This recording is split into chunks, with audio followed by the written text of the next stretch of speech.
Greetings, listeners. Craig here with a brief message before you listen to the podcast that you've clicked on. This is being released during the 2023 WGA and SAG-AFTRA strikes. Without the labour of the writers and actors currently on strike, the thing you're about to listen to us talk about wouldn't exist. We stand with those on strike and support their desire to be recognised for the wonderful work they do. Now please enjoy our discussion.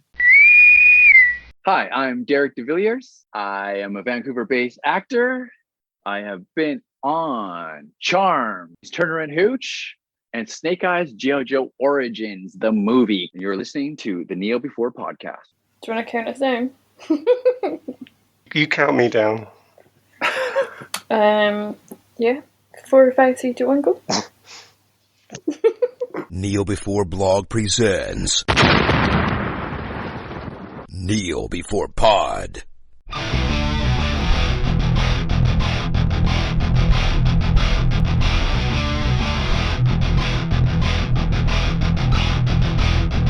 Ladies and gentlemen, boys and girls, good morning, good afternoon, good evening and good night, and welcome to the Kneel Before Pod Tavern. Perhaps kneel before grog. I've got to get my obligatory pun in there before somebody else does. As your GM, Aaron, I feel like I should lead, as I know our party of adventurers is going to carry on. But here for your pleasure, I offer you the chance to adventure with us through the grand tale of Dungeons & Dragons Honor Among Thieves. For this adventure, I have gathered together a capable party who delights at the challenge of analysing tales for your pleasure. Enter Craig the Artificer. Hello, let it be known that I do traffic in colloquialisms. Good on-topic pun. You are then our honourable artificer, a content creator yourself who will argue from experience. As you find yourself then, Craig, before the edifice that is Dungeons & Dragons Honor Among Thieves, you must tell our listeners what brings you here and what is your connection to D&D, if anything, before this film. Basically, I had no connection to Dungeons & Dragons before this film, other than knowing about it. It's one of those things that osmosis means that you just kind of know about it, but I had almost no expectations because I didn't know what the thing was, really, beyond the stuff that I've seen it referred to. I've played the Baldur's Gate game, which you then told me is a Dungeons & Dragons game. That's how little I knew. Nice. So, yeah, I'm coming in as the noob, the level 1. Is that a right term? It is, well done. Yeah, you're right in there. Well met, Craig, the innocent artificer then. But you do not travel alone. You'll be travelling with Hubris. Enter Hubris. Hello, I am Hubris, the human fighter. I'm a straightforward type. Maybe I've got ulterior motives. You don't know. You might find out. Some way down the line on our adventure. Should we say what his real name is in case listeners don't know? No, you don't break immersion. That's just daft. You can work it out. My connection to D&D is I've been playing for a few years, learned from a Dungeons & Dragons for Dummies 4th edition book, which came with kind of ready-made characters, very kind of straightforward examples of very basic classes. But yeah, I played a bit of 4th edition and now play 5th edition fairly regularly with a party. I portray a swashbuckling rogue by the name of Darian Darkfrost, who I saw in several instances throughout the D&D movie. I felt a connection, like things I've adventured and experienced were brought to life on the screen. Very good. That'll be a talking point for later. You can tell us all about Darius. But well met, Hubris, an experienced player to keep poor old Craig on the right tracks. And yet we are still not complete as a party because we are also welcoming Hibiscus. Enter Hibiscus. Hibiscus enters the tavern. Tell us about Hibiscus. Well, I can't remember what the categories were that I chose from, but I do know that I'm like a paladin. No, I'm like a... What am I? The barkeep gently wanders over and whistles to you behind a towel so nobody can hear. Oh, You yeah. said you were a ranger paladin. I'm a ranger paladin, and I believe in the power of a good story, and will call out things if I believe they're failing to do that. You also look like you're interested in all things natural, nature, environmental. Yeah, 100%. I am, and I'm called Hibiscus, which I think is a cool name and needs to come back. Apparently that was a real name. I think For the benefit of the audience, though, given you're the only person who's ever LARPed on this podcast, you should tell everybody what you're wearing, your costume. I'm the only person who's ever laughed. LARPed. LARPed. You're in costume. We're a joyless bunch. I am wearing a really wonderful green and blue and sort of brown ochre stripy poncho, which is really lovely and feels like it would be very befitting of a tiefling or some sort of woodland elf. And I know I'm mixing classes and races right there. Am I? I just think it would go down very well in the High Forest. Yes, it would. And I've got my cat ears on that are like hollow pearlescent because I loved the cat in the movie. And I am wearing my D20 earrings, which are blue and purple and quite magical looking. And I'm wearing jeans and socks that have llamas on them. Also befitting a ranger. That are from Christmas time. Well, you've dressed up a lot more than any of us ever did for a podcast, so I think it was worthy of mention. You are indeed, then, a great party who has assembled here. I was going to say under the leadership of Craig, but actually he seems like the most innocent of the party, so maybe I need a new party leader instead. Yeah. Do I get to answer how I came to D&D? I was so dazzled by your costume, I forgot to bring that in. By all means, yeah. Thanks. Thank you. Dazzled by that mental image of the costume. Well, I joined Angus, or Hubris, on his first venture into D&D, where he was our DM. And it was fantastic. Thank you. And we played irregularly. And did we? It was actually, yes. Yeah, it was so long ago in the deep past. One can scarce remember. But I did have fun. And I was an elf. I was a rogue elf. And it was great. And I just basically tried to steal everyone's money from There's always one. Or, I don't know. Yeah. So I had a good time. And then I've not actually D&D'd for a wee while. I did like a sort of one-off D&D recently with some friends, which was really magical. And we were doing some D&D, what is called like one-shot, like a sort of one-shot. You do like a sort of standalone miniature campaign. And we're doing that again on Saturday with some friends who are sort of venturing into D&D via Stranger Things. So it has become, it was one of those things, osmosis, widely known, people sort of knew about it. I think obviously we'll talk about it a bit more, but Stranger Things absolutely sort of provided a whole new gateway for a lot of people. Gave it a boost, and so these people are interested in trying it out with us. Yeah, so we're going to do that on Saturday, and we'll help guide some newbies through that. And I would say I've not played D&D for a wee while, so Hubris does still play. I tend to do things like Call of Cthulhu.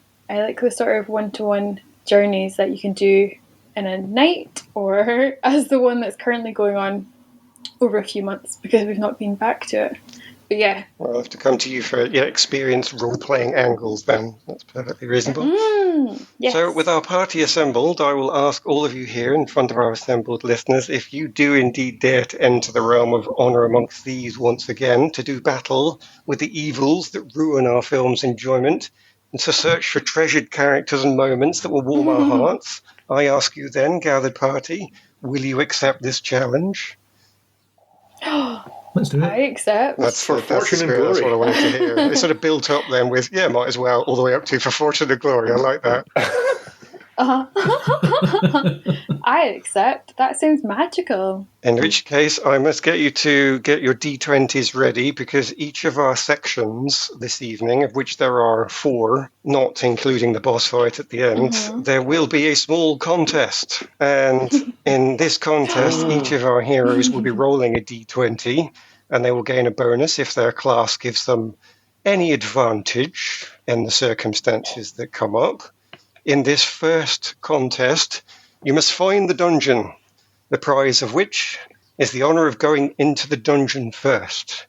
For this, I can give the fighter, although only because of his secret powers that he's not revealed yet, a +2 bonus, because of his secret allows him to sense evil. We'll have to see if he wants to reveal what that is later.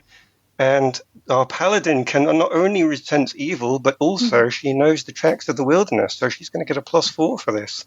I'm afraid artificers get nothing because they can't find stuff. You need to get inside before you get your bonuses. But I promise you that the total bonuses received throughout the adventure will be equal, so yours will just come later. Really making it appeal to the new guy. Look, you gotta learn, okay? Just watch and learn. Observe some people Yeah. using their powers first before you try yours. Okay. I mean, I don't even need to roll. Please I'll do. go head first into the dungeon. You got to find it. Oh, wait. Oh, yeah, I need to locate it. Roll. +4. I'm going to need that because I rolled a 3. I think I'm distracted by all of the really nice lanterns in the tavern, and I've enjoyed a magical tipple. One too many dwarven ales. This is the person that wanted to get this in under an hour. Well, you're also delaying. Give us your d20 then, Craig. Yeah, but now that we're playing, Sure. 8. Nice. I might also be a bit drunk then. We might have to rely on hubris here to find it. That is a 16, including the bonus. Nice. I'm going to roll again because I have a re-roll for things that I don't like. This is, by the way, fellow listeners, that point where somebody around the table tries to cheat. And we were going on an honor system in Honor Among Thieves, but that's been breached already. I definitely have a thing. She's rolled low single digits 4 times in a row.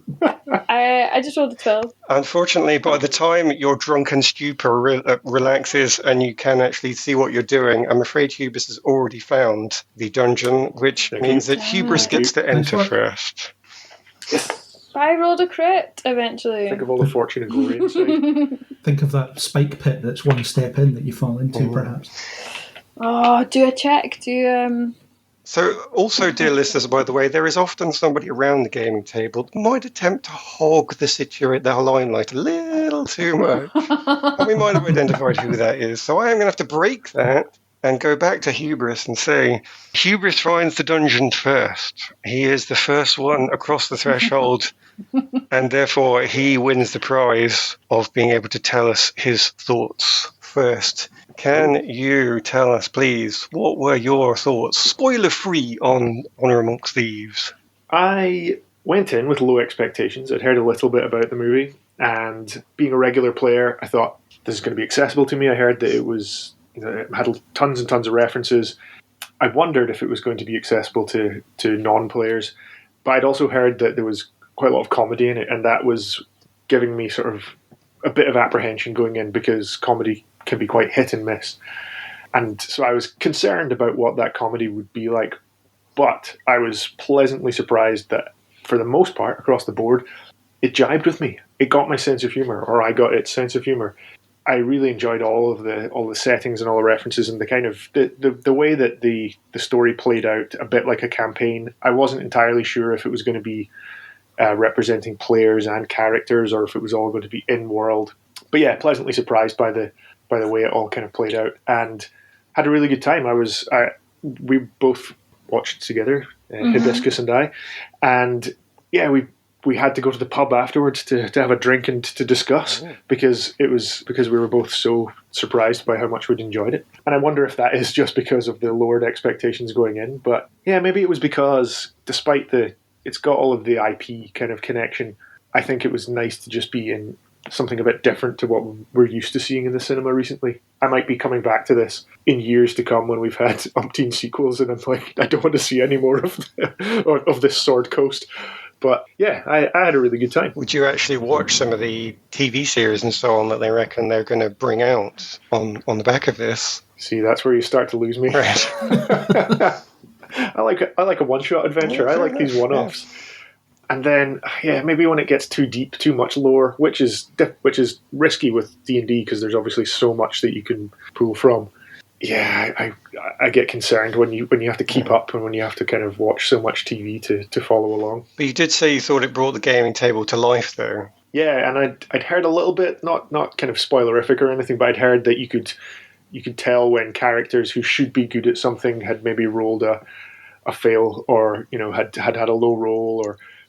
And I think that the way they pulled that off in universe was tied up with the comedy and was pretty funny. So yeah, I could see it. I could imagine this playing out as a campaign that I might be playing in. Cool. For that and for your excellent dice rolling, I can also tell you that you have received a +2 bonus for the boss fight at the end of this, because you have gained insights into the boss's mind. There is actually a villain at the end of this podcast, and if anybody can guess who it is as they go, and I think Craig should be able to guess by now, then they'll get a free hit on it anyway. But yes, you have seen, by fighting through the wilderness, that the boss who built this dungeon placed it boldly on the landscape, crushing all that came before, as if it was totally unimportant. I say at the very least that'll give you a bonus, but we'll move on for now. You said you went to see this with Hibiscus, who may be out of her drunken stupor by now and can tell us what she thought, spoiler free. I really enjoyed it, I have to say. So I've not played D&D for a wee while, but I've been aware of Gus playing and stuff, and I haven't seen the original movie, which maybe we'll talk about as well. Good, don't say it. And although I am tempted, just No. out of curiosity, but Gus has said it's slightly different. I really enjoyed it, and I thought the style of it, I thought so much of it just landed so well, so perfectly actually, that I want to go and see it again. I don't know how I'll feel on another visit. I don't know if I was just really pleasantly surprised because we really weren't sure what to expect, and the trailer sort of had me wonder a few things about it, and I was really happy to see sort of how those scenes played out, because I think it would have been quite easy to have ruined this. They could have easily made it a bit too much, which we can talk about a bit more. Are any of the talking points that forced you into the pub because you were so excited about them? Can you give us a hint of what they are that was so good? Maybe not so much, really, without being without the spoilers. No, that's fine. It was, I think style-wise, I just really wanted to talk about the style. I wanted to talk about the humour level, and we just came out feeling quite energised, and we needed a walk home talking about it wouldn't be enough. We needed to have a dwarven ale to go along with it. And we did, and that was also really good. But I just was like, it's been a while, I think, since I've had a film where I've left the cinema and gone, I think we need to go and have a drink and talk about this. Because while it's still fresh in your head, and well, that's high praise enough by itself, to be honest. I might also praise it so much. I saw it 3 times in the end, but cool. Potentially, like you, I'm not sure if that's because I was so disappointed with everything else that was playing at the time, and I'm lost with some of the other franchises, or whether I thought it was good or not. Like I say, maybe I will watch the TV series when they come up, but yeah, as somebody who's not necessarily into geek humour, I still found it fun and enjoyable. So, strange one. Did it hit 4 for 4? We can come to Craig the Artificer. How about yourself? Yeah, I really enjoyed it. The thing about it was I had no expectations really, because I don't know anything about D&D. So the first thing I was looking for was for it to be accessible, and it certainly does that. It just tells a very, not simple, but it tells a very easy to follow story that can draw anybody in. You'll be able to understand what's going on, who needs to achieve what, and how they need to achieve it, and then they set off and do it. And I think it stands out in the current blockbuster landscape because they do things like use practical sets. There's some practical effects work in there. There's storytelling that has clearly been thought through. There's all these things that we should be taking for granted in blockbuster filmmaking that have kind of fallen by the wayside. So something comes along and does a lot of those things. It's like you said, it really stands out because it's different. It's doing something that other things aren't. So maybe in a better blockbuster landscape, it wouldn't stand out as much, but things are the way they are, so it does. And yeah, it was really good fun. I really enjoyed myself. Yeah. As Screen Junkies said, when you actually see somebody writing competent stories now because of the dearth there elsewhere, it's like looking on the face of God. You must find that quote. It is a good one. That's amazing. But we are now safely inside the dungeon, I think, with enough energy and want to talk about some of the real details. So I think we should slam the door shut, which is our spoiler alert.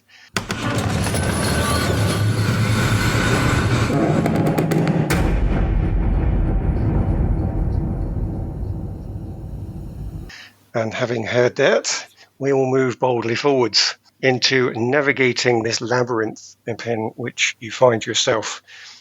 Your next contest then is to find your way through the maze of possible discussions, the prize of which is to choose our first talking point.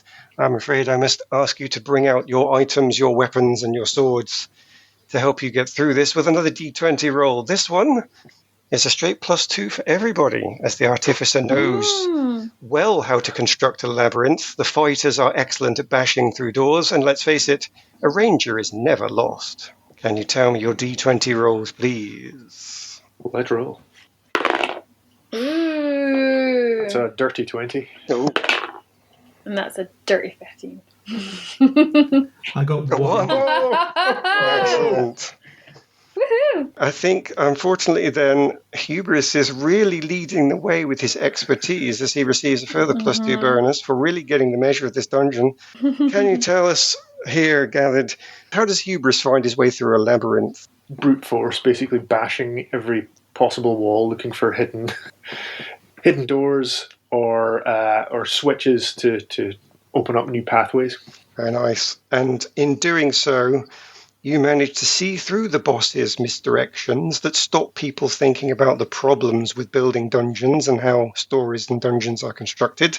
You have discovered that they like to use shiny baubles to get people not to look behind the curtain, but that doesn't stop you. You smash through the curtain, behind which Ooh. I ask you, what is our first talking point? What is the most important thing in terms of the use of D&D in film here? Could be about how D&D came alive for you. It could be your suspension of disbelief. Can you tell us what you find behind that first curtain?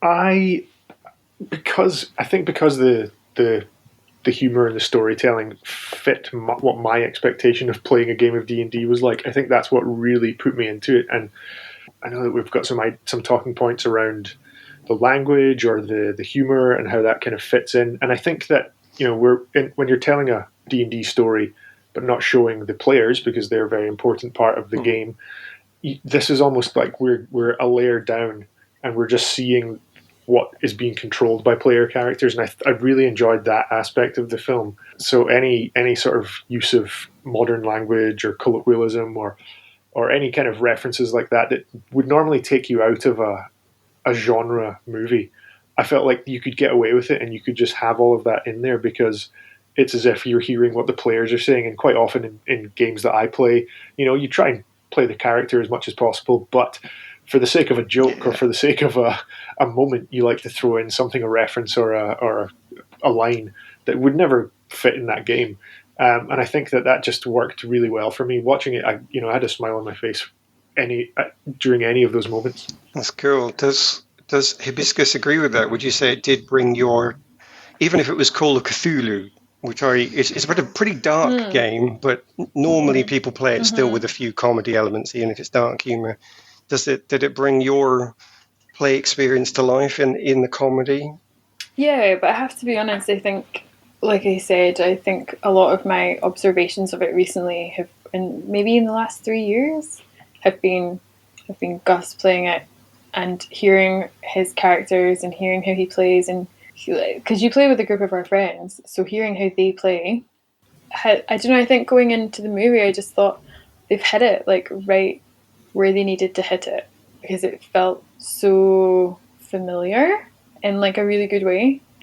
And I think a lot of the sort of humor, and it just felt like I knew that you'd be looking at it like and judging it maybe a little bit more critically than me. But I think I was sort of, every time Chris Pine's character was like behaving a particular way, I think I was looking at Gus like, that's you. If they'd have gone full Tolkien speak and gone high fantasy, would you have found it as watchable, or would that have ruined it for you? I think I would have watched it, but I don't think it would have had the same hit. And I think it's because that's not how people play D&D. I think that some people might play it like that, but I think how it's been written, how they've portrayed it, it was one of those things where it felt like it must have been very carefully constructed, but it didn't come off like that. Like, I wasn't watching it thinking, oh wow, people must have really thought so hard about X, Y, and Z in this film. You just have that impression. There are so many people who love this game that I don't think they could make it shit.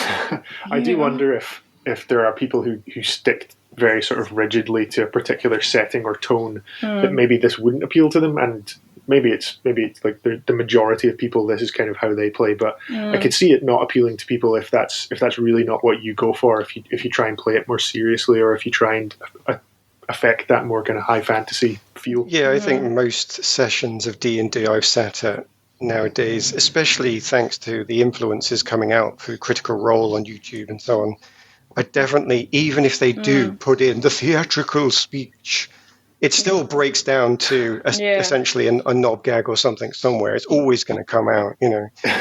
So I would agree. It did hit the average gaming table pretty well, and I think I personally want to see more high fantasy on TV, but I would have said it would have been absolutely wrong to do it. Potentially, most of the high fantasy players who are still gaming have moved off D&D onto other things now. Anyway, See, I don't know if, like, I'm sure there's a space for it for sure, but I feel like when it's a game that's bridging people now to particular settings or particular things, I don't know if you can. I don't know. I just wouldn't want it to be high fantasy, I think. no. I hadn't really thought about it until reading the agenda and stuff, but I don't know if I would want that. I think it's like a whole other thing, and I think we've got other things that provide that for us. We don't need it to be D&D. Like, we do have Lord of the Rings. We've got other other things that provide that. Game of Thrones. Yeah, like, sure. But, like, I just don't think we need to get that from D&D. Or we didn't need it in this movie. Maybe if even Lord of the Rings doesn't go full Tolkien speak. No, but they anyway, do like they. It's more than this, but it's not to the extent it is in the books, because I guess they wanted it to be mass market accessible. So they talk at a level that you can understand rather than the type of language that he would use in the books. So I think there's possibly a desire to make these things marketable to whoever wants to watch them, and that means diluting that speech at best and and completely removing it at worst / even better. I mean, whatever way you want to look at it. I mean, they do talk Elfish though. Like they have that. There's a lot of things. I don't know. I think if that's what you want, I don't know. There's potentially 3 layers to this language. There's LA speech, Tolkien speech, and then there's one in the middle, which is a 50 or a 70-year-old British speech that isn't quite period, but doesn't have any slang in it. It's still a proper English. Yeah, that's your middle ground. And that's the Lord of the Rings movies, isn't it? Really, that middle ground. Yeah. Well, let's take this to Craig a bit more then. So as somebody who didn't play, you are not going to feel like it enacted the group of gaming that you're used to. But did you find that this LA speech comedy allowed you to enjoy the heartfelt story that was in the background? They were trying to pluck at your heartstrings. Is that possible? Was that possible for you, given the comedy and the LA speech they were bringing in?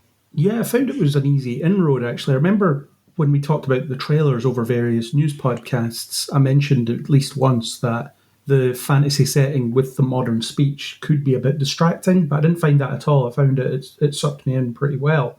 So, yeah, I didn't have an issue with that at all. And in terms of just Easter eggs and things, it's rare for me to be on the other side of that, looking in, where I have no idea what I'm looking for in terms of Easter eggs. So for me, I was looking at it being distracting or not. So any of the references that people were, having a little chuckle at near me when they were watching it that I didn't find them, they were getting in the way of what I was watching. Because sometimes you watch something and it's just so loaded with Easter eggs, looking at you, Star Trek Picard Season 3, that it takes away from what you're watching. They're purposely pointing at this thing and saying, look at this, remember this is important, look at it, you remember this. But I don't feel like this film does it. It sort of puts it as the texture of its world, and you either recognise it or you don't. And if you don't recognise it, it doesn't some of the act as a barrier to entry. References to spells and abilities that are in there, such as the rather strange Speak with Dead spell, in which you can only ask a certain number of questions, Did that bother you, or did when they made a joke of it, was that enough to cover it over? Yeah, it didn't bother me because they explained everything that needed to be explained in terms of how it works, and they did the classic way of at least one character doesn't know what this does, so someone needs to explain it to them. Instead of a bunch of people that all know this information tell each other this information. I always hate that, but if you build in at least one character who says, "What's that? I've never encountered this before," then they say, "Oh, it's this thing. You can do this." That particular spell had me wondering, actually. Could you, in theory, keep someone alive indefinitely as long as you never ask them 5 questions? There must be some weirdo that has their ex-wife or whatever locked in a basement, just not asking them questions. Right. You're encountering very dangerous territory here at the moment, because if there's even one rules lawyer in the audience, they could give you a 15-page description of what's going on, of why it couldn't happen. I can potentially take a shortcut on that right now to say that most spells usually have a time that they are active for. I've not looked this up, and I have no intention of doing that for this particular podcast, but D&D doesn't have a hard magic system. And I might even ask that as a question to the group, in fact, seeing as it's come up. There's hard magic and soft magic, whereby hard magic, you need to know the rules, and it has to remain consistent, or it suddenly doesn't make sense anymore. It's almost like science. And then there's soft magic. This magic was potentially created millennia ago. Nobody really understands it. Yes, it's technically using something massively powerful just to keep some undead guy talking, but we can't access that part of it. And it somehow seems weirdly inconsistent, but it's consistent because it's a bit odd. And for some people, that weird magic really rubs them up the wrong way. They need the rules. So I do wonder, did anybody look at this fantasy magic and think, hang on, how can that be more powerful than that, when that's really obviously accessing the bowers of space and time? Or is it, are you so into gaming? No, I might as well come to Hubris first, I guess, because he's got the experience. I enjoy the sort of homebrew aspect of when we campaign, and of course there have to be rules, and there's sometimes we have to stop and kind of check, right, what's the distance of this spell, or what's the area of effect, and that sort of thing, and that's fine because you need that to be able to kind of operate as part of the game. But I enjoy the aspect of our games when, if something makes narrative sense, or if it can be explained somehow, then we'll go with it, and we're not sticklers for rules in that way. And I like it to be more free flowing and to allow a sort of combined player driven narrative that we can all kind of enjoy together. So that sort of thing doesn't bother me at all. I usually play martial characters, and I like doing that because I like everyone else to be kind of having to keep track of all their spell slots and things like that. I don't usually engage with that, and that kind of takes me out when I'm playing the game, because I like to play the character and think about the things that I can do. I know that a lot of players that I play with enjoy the far more sort of fantastical things that these magic users can do. And I think it's quite funny to play someone who's a non-magic user surrounded by people who've got all these fantastic skills. Some people might think that that's kind of unimaginative, to be kind of quite a boring character in a fantastic world. But I find that easier to identify with, because I'm not a magic user despite my best efforts in the real world. So yeah, that's kind of my take on it, is that I personally, because I don't play magic characters often, I don't have a problem with any of that, and I enjoy the sort of the thrust of the story being able to kind of carry the magic.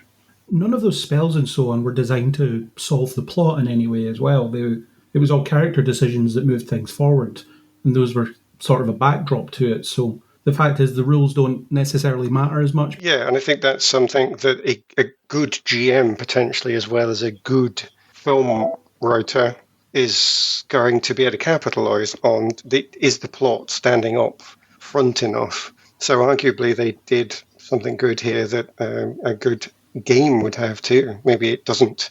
It isn't seen bad because they just did it well, which is another selling point for the film. I've got a different question, though, for the other two. I don't know what order I want to ask it in, though, but I'm going to steal something from another part of the dungeon and bring it forwards here. Speaking of things D&D is known for, as well as its strong rule set, it's also known for being a combat-centered game. which kind of which means that this needs to be a combat-centered film. I guess I might come to Craig first, and then I'll ask Hibiscus as well. But Craig first, did it bother you that this was a combat-centered film, or did you not find it so? Was that hidden well enough? No, not really. I wouldn't say it was necessarily combat based. There was a lot of set pieces in it, but there was very few one-on-one fight type scenarios. There was a lot of people running around doing different things. Even the arena which it built up to wasn't really a scrap. It was a series of things they had to overcome. So yeah, I guess depends on how you define combat, I suppose. But no, I think it all fit naturally into itself. Might just pass that one straight over to Hibiscus as well, actually. Did Hibiscus, did you notice that any of the action was getting in the way of that heartfelt plot that was in the background, or did it blend well enough? No, I thought it was really good. I'm kind of glad at the balance that they had, because I think that one, like leaning more towards one or the other, do you know, it might have just detracted a little bit from the other things. I don't know, I feel like, again, I rarely say this on podcasts when it comes to, I think, talking about films that we've seen, because I feel like I always remember certain elements, and then when we get into it, I'm like, oh, actually, maybe I didn't enjoy it as much as I remember. But I think they hit it really well. I think it was enough. They didn't overplay it. There were a few things which kind of frustrated me a little bit, but that's just because I'm talking about specifically when the daughter is with Hugh Grant's character, and she's got that key, like she's got that stone that makes her invisible, and she could have hung around to hear Hugh Grant talk to her dad instead of just leaving everything that he said, which I thought that she might have done. But instead, she just goes to her room, and I'm like, what are you doing? You could have just creeped and heard a little bit more, and then heard about how like your dad's getting absolutely played, and that was frustrating. But that was just me having that moment of thinking that she could have done that. But I'm going to take that down here, and I'm going to ask the other two about that in the next section, actually, because we will want to talk about the heroes. But that was definitely a plot thing then. That wasn't a problem with D&D that forced it to be that way. No. Yeah. Which is fine. I think I will finish this labyrinth then with the final wall being kicked down by Hubris to reveal a question for Craig, who is the one person that doesn't play. Did this in any way inspire you to get more involved with D&D, even playing? No, not really. I'm happy keeping my distance, watching the film and possible TV series. Maybe it'd be fun to do a podcast campaign at some point. I don't know. But I haven't decided to go out and buy a starter set or whatever you can buy. It's a film I really enjoyed, and that's basically my connection to it. I'm going to say that I don't necessarily think that's a bad thing either, because if they'd have put too much product placement in it, as you're thinking that the owners of D&D might want, given their recent comments on the monetization of D&D, then it might have ruined it, actually. If it had been too much about trying to get us to play the game, I think it would have ruined the film. So I understand the benefits of selling D&D, but I'm actually really glad that it didn't do that and it didn't inspire you. Sounds a bit strange to say it that way, but nonetheless, I think it would have ruined the film if they'd have pushed too heavily into it. It is quite rare for me to come out of something and want to know everything about it, to be fair. So that's a separate thing. It's possibly a me thing rather than the film thing, general audience thing. Could be. People do like their lore, but I'm not sure anybody here has a real connection to the Forgotten Realms to really pick that apart. So maybe we'll leave that for a future dungeon adventure and move on here, because you have successfully navigated the dungeon, which means you get to do what all good adventurers want to do, loot the dungeon.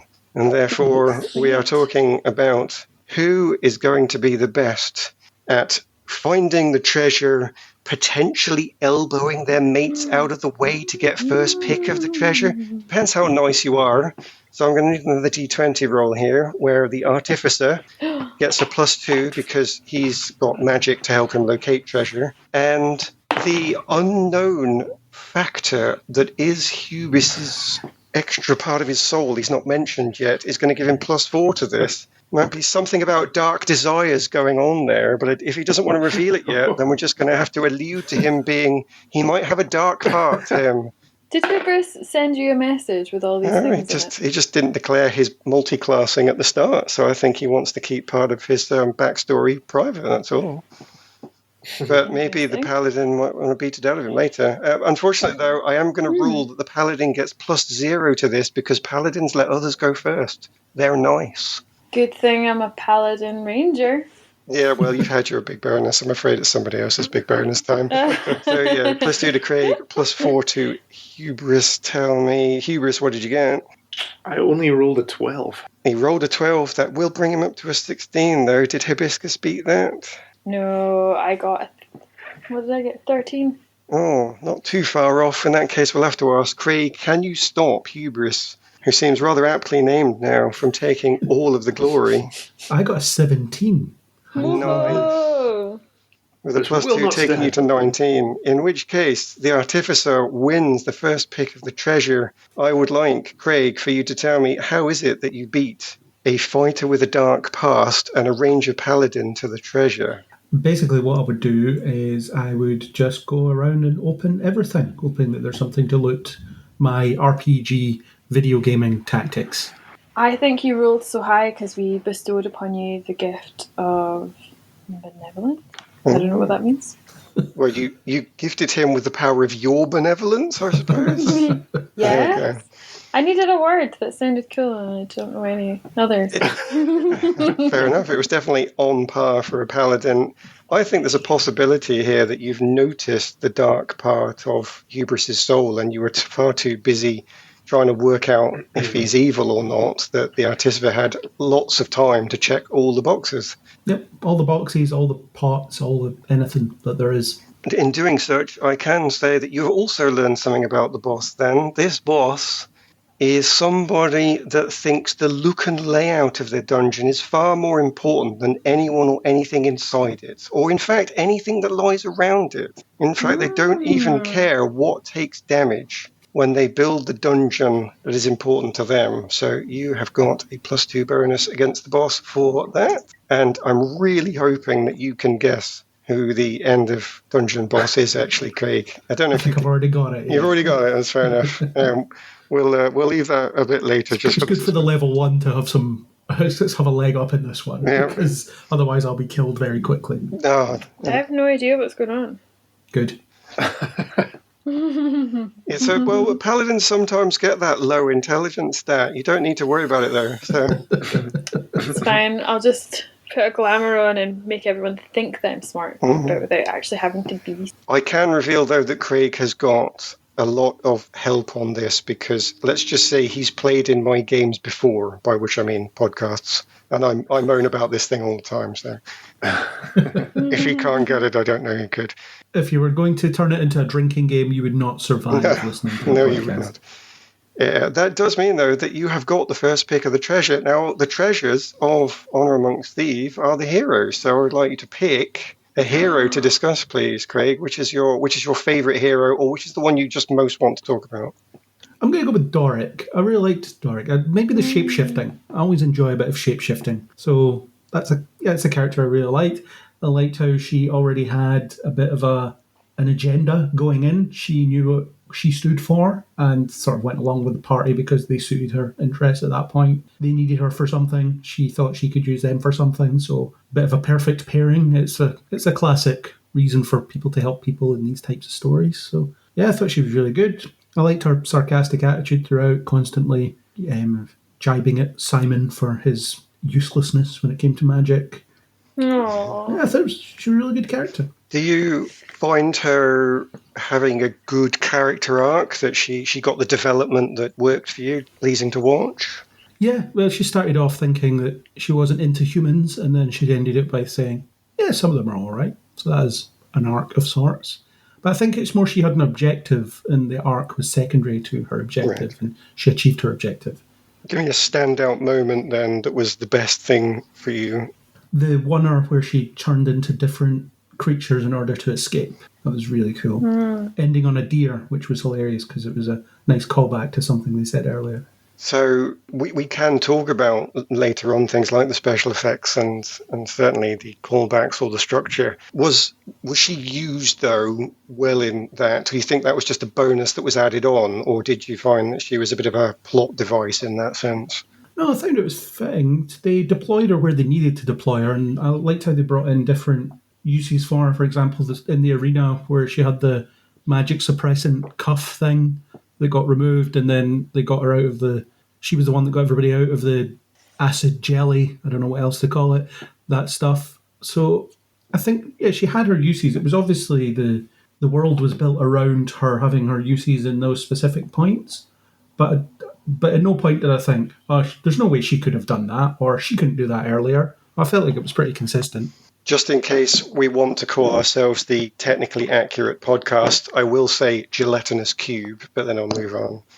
Don't have to lose any more time to that. Fair enough. I will now ask, I think, Hibiscus to pick for me a character that she loved or hated, I suppose, but wants to talk about. I'm going to pick Simon, Cool. the sorcerer who's finding his way with his magic. I don't know, was he my favourite? I don't know, I really enjoyed him on screen and his character. I thought he was really funny. He also had a lot of growth, and I thought that he had a sort of level of naivety, or I don't know, almost like innocence to him, even though he was kind of a thief. And I don't know if we're talking more about what happens in the film, but the sort of scene where he sort of, what's it called? It's not acclimatizing, bonding with the helmet. Attuning. When he's attuning with the helmet, I just thought played out so well, and I just really enjoyed, I think, every scene he was in. And I don't know if I feel sort of like, I don't know if I've seen him in anything else other than the Quarry that we've just finished playing, which is like a video game, and he's one of the leads in that. And I don't know if it's just because I feel like that was quite a familiar face from this computer game than seeing him in D&D, but it was really, I really enjoyed his character. Did it bother you that they kept name-dropping Elminster, which might have faded into the background and it was just a name, but was it a thing for you, or did it just fade away? Well, who's Elminster? Is that like his granddad or something, or like a... He's a descendant of the most famous wizard in all of the Forgotten Realms, and they put that name in a few times for the people that know it to go, Elminster, I know that. And I wondered, did it go in too many times that you thought, why do they keep using this dude's name? Who is it? Or did it just fade away? No, I didn't think that, and I don't think it faded away either. I think that, because I've just sort of read again to sort of see what the descriptions were for each person, I don't think they used it too many times. It's something that I'm not familiar with, so I needed to hear that name a couple of times, I think. And they do explain, he has, in the course of attuning, he sort of engages with his descendant, and we get that impression that this person left a huge, humongous legacy. I think, like any other film, when you are developing a backstory for any character, if you have that sort of personality or character present, then it gets explained maybe in a very similar way. I don't think they did anything new with it. I don't think they did anything bad with it. They made it known. And for me, as an outsider, I guess to that level. Speaking of not doing things new, then, it is my role as GM here to challenge the player. So I'm not saying I agree with this, but just to bring out devil's advocate, maybe. His plot arc, his development was a very tried and tested, you just don't believe in yourself. And a lot of people have said in the past that they have become tired of that storyline, specifically because it's used so much in fantasy and science fiction, if not elsewhere. Did it bother you? Was it well used despite that? Oh, I thought it was great, personally. I don't know, it makes me think of sort of our classics. I'm just going to go straight up with like The Wizard of Oz, like that sort of knowing who you are, trusting in yourself. Like, it's a classic for a reason. It's something that I think people can get behind. It's something that people can identify with. And we're talking about a sorcerer attuning to a magical helmet, being kicked out and thrown about by a very powerful magical descendant. But somehow still relatable. Like, you can still sort of have the moment of, yeah, you've just got to believe in yourself. And I think it's one of those things that they used really well in the movie, where you can't help yourself but root for them. You can't help but want them to succeed. And you're scared that they're not going to do that. And that's one of the things I think when we left the movie, I was just kind of like, they did it, you know? It's coming from a successful family and feeling like a loser because you're not as successful as your family, isn't it? That's essentially what it boils down to. I think you can get away with it in this setting because, again, it kind of boils down to the fact that it's like a game people are playing, and people like, at least in my experience, playing, you know, you try and come up with a backstory for your character, and you fall back on quite familiar tropes, and people like playing through these roles. And then you kind of find, okay, I'm going to develop this and take it somewhere else. But I think at the very beginning, you kind of set your character up and think, right, they're going to be this, or they're going to have this kind of motivation. And then it kind of develops from there. And I think that that's why you can get away with it in this particular film. I wonder about, you know, if you were to do many more sequels and you couldn't kind of keep falling back on very straightforward character backstories. But for this, I think it works. I think that you can have characters who are quite basic, and maybe it's a bit of a cheat to be able to write this way. But I think that's at least how I explain it away. Yeah, but it's enjoyable though. And I also think, like, we talked about, if they were to make another movie, I didn't know about the TV show, but if they were to make another movie, what would we want from it? So we talked about that a little bit. And it was that whole thing of, they either go on another quest, another adventure, they make sure that Hugh Grant isn't involved because he's had his time as the bad guy, or they go in with like a whole new set of characters, you know, and then they just wipe the plate with that, and they just like... Which, like, my character's hidden agenda would not allow, because I want to get the most out of these stars that people are now invested in. So, so, you know, we're establishing a franchise here. No. Though, Aaron, you talked about how people say they're sick of these believing yourself type plots, but how often have we talked about films or TV shows where characters don't have anywhere to go? They arrive fully formed and they're already amazing at everything. So it may be basic, but at least they gave them something. They gave them a start point and an end point. We don't see that very often. And that loops back to our, well, this is just competent character-driven storytelling. That's what you expect, but it's not what we're getting elsewhere, but we get it here, so therefore it seems way better by comparison. And I think it's really interesting because, like, they do that with every character. Every character has that, like, defined point, which again makes me feel like it's like the game, where it's each person pushing forward with their own personal arc and then achieving it. It feels like each of the characters got that. Absolutely. I said at the beginning, I'm devil's advocate. I don't know if I agree with it, and I didn't. I do agree with you all, actually, that each character did have a simple enough arc to move through, that it could be done in the time, well used and well done. So there's no harm in using something from before if you do it well. And a party of people as well, trying to get all of them through something that fast, that's really difficult. And then add on to that they actually managed to sneak in a in-film, in-plot explanation of what a tuning is, which is a D&D rule, and make it seem interesting, rather than in the game somebody just says, have you spent enough time to attune to that? Yes, I have. You can now use it. Okay, what does it do? And it can become quite dull if you don't try and add in these elements. So I agree with you. I think it was done well, but I'm going to say even better, they added in a flavor for me who plays the game to bring out something more than I'd seen. So I would agree. Yeah, I think that's a good point. It's a really interesting point that, you know, you think you would lean a lot on the material and the IP, but really to be able to develop it. And I agree, there's aspects of the game that are quite mechanical and are just kind of ticking boxes or whatever to say, I've done this, I've done this, I've done this, therefore I get this. And yeah, to make that more interesting, we're always looking for ways to improve, you know, a cart ride from the tavern to the dungeon, or, you know, there's got to be ways of embellishing things that are quite, you know, you set up camp, right? What are you going to do? Same thing I always do, going to sharpen my weapons, going to cook a squirrel over the fire. You know, it's always more fun when we can make more out of these scenarios. That's absolutely great. My next point is actually to ask you another question. Can you pick a character for us? Because I think you're the last one to pick. Who stood out for you? Well, I'm glad that I've been left with the item of treasure that I wanted, despite the fact that everyone else got to loot before me. Rather selfishly, I wanted to talk about the main character, Edgin, played by Chris Pine. I really enjoyed him, and I think I mentioned already that I play quite a similar character, quite a selfish rogue rather than a bard. But I think I just really enjoyed seeing that on the big screen. It's quite a well-known trope, I suppose, of a character, but I just liked being able to see a lot of the sort of exploits and things that I have personally experienced in the game portrayed.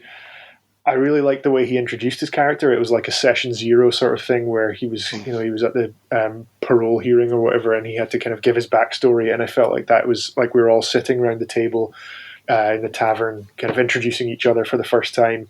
And I thought that was quite inventive, and that kind of from the very start put me in exactly the right place and in the right mood to feel as if I was embarking on a quest as well. I really loved that every time there was a fight or combat, coming back to your earlier question about combat, I don't think he picked up a weapon until, or even swung a weapon in anger until he hit somebody with his loot right at the end. And I really like that because that's the kind of selfish approach that my character takes as well. I love to avoid encounters and let other people do all the heavy lifting and sort of slink away into the background. And I just really enjoyed how they kind of portrayed that as well, and how he managed to navigate the world and kind of make best use of the resources available to him, be they human resources or material resources. And yeah, I think as a main character, he was really fun, and I identified with every time that he had to give up the loot to make a daring escape, and then even at the end when he realizes that he's going to have to shower the city with loot and give away all of the winnings to the people. It was this kind of sort of heart-wrenching moment for a selfish character who really wants to keep it all for himself, but really he realizes that on his journey this is the right thing for him to do. This is the advantage, of course, of getting an actual actor in who can act and show you that they're disappointed with losing the loot without having to do too much exposition. And I will say that everybody on the team did seem to me to show off an acting prowess, which is something that can't be said of the original D&D film, which we're not going to mention, and we're not going to talk about the main bad guy in that, because good grief. So we'll focus on the positive. There's a few points of those I might pick up on, actually. The exposition you mentioned, I agree. His parole speech is used for plot purpose, and it was funny. Loved it. That exposition does have to come back, though, with Zenk Yendar, the paladin, when they're telling you about the bad guy for Zastam. So do you think the writer's skill in the parole scene was used well throughout, or did any of the exposition seem a bit more like exposition for you? A wee bit, and I think that's maybe just because if you're meeting the starting party or you're meeting your characters that you're kicking off with, then you can kind of fold that in and build that in as if you're playing a session. I suppose a good DM can kind of weave in new characters and new people that you're encountering, and I think that the paladin was such a fun character that really worked, and it just kind of goes to the mechanics of the way that a game would work and the way that you as a player would be finding out about this, that I feel like I'm forgiving quite a lot of the way that it all unfolds. Zenk comes in for that purpose as well. The film tells you this is what he's for. He's the guy that knows stuff. He's the guy that can get him places, and then he disappears when he's not needed anymore.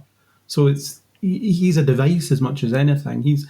He's a character that doesn't really have an arc because he arrives fully formed and leaves in the same way that he started, which is, again, what he's for. Yeah, in a straight line. He steps over a rock because he can't walk around a rock and things like that. Oh, and he's so funny. But even then there was shades of depth there because he's a proper alpha male that makes Edgin feel threatened because he's not that kind of alpha male type.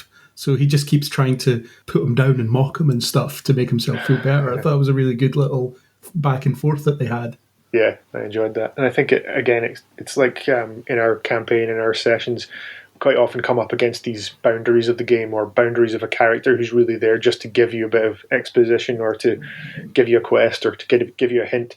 And in a meta way, we quite often like just having fun by kind of pushing at the DM to say, right, this is all you know, isn't it? You know, you kind of you've got nothing else to say, and I enjoy that kind of playfulness with it as well, where you can just kind of poke and prod at the edges of the game. It's cool. I'd like to pick up a bit more on that one, actually, before I leave it and talk about the party as a whole, just to bring in the similarities of storytelling and gaming, because you talked about a good GM and what they can do. And one of the other points that you added on was giving everybody something to do in a combat. So you talked about Edgin having to hit somebody with his loot, and your character was trying to do other things in combat. I think that's a real challenge in filmmaking, to make sure that every character has something to do, especially at the end, when everybody's got to fight somebody. Like a rule, they have to bring in enough villains so that every hero has got someone to fight. But they didn't do that in this. They rather elegantly placed everybody where they needed to be. And then Edgin hits somebody with his loot at the end and gets the joke in. So I appreciated that craft, I think, just to place everybody properly, and wanted to give mention to it. Before I moved on to the party, which chat can bring in the other characters as much as we want to. We're not going to leave them behind. Although I did promise... Oh, we can't leave Holga behind? We won't do that. Although actually I've just realised I did promise I would bring back Kira Darvis for Hibiscus to talk about, just in case we missed anything. You said there was a point where you thought potentially she might have behaved out of character by not using her thief skills and invisibility amulet. And I wondered, should she have distrusted good Uncle... I can't even remember the character's name now, actually. Help me out. What's the name of the uncle? Oh, the bad Forge guy. Fitzwilliam. There we go. The bad guy. Should she have distrusted Uncle Forge enough to need to spy on him then? Did you think she was breaking character at that point?